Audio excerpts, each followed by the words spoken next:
Bugun sotuvimizga Jiguli keldi akalar. Jiguli emas. O'ta yaxshi holatda. Kraska endi bor bu mashinalarda. Ko'rinishlari zo'r. Yuk tashish uchun mo'ljallangan. Babuga pul yetmagan akalarga bu videoni jo'natib qo'ying. Mashinamiz o'ta tiniq holatda. Motor korobka ходовойda ishi yo'q.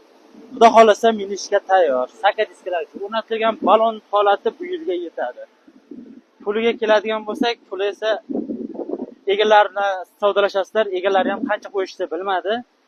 Pastki raqamni qo'llanib bemalol telefon qilib savdo qilishlaringiz mumkin. Motor korobka ходовойda ishi yo'q, faqat salonda ozgincha ishi bor. Ya'ni bitta chexol taqib turib minsalar bo'ladi. Bagajlari bor, bemalol yuk ko'taradi. Yuk uchun bu mashinamiz akalar. Propanda, asosiysi propanda akalar. Bu mashinalar ko'p yoqilg'i yemaydi, bemalol yuk tashishga olishlaringiz mumkin.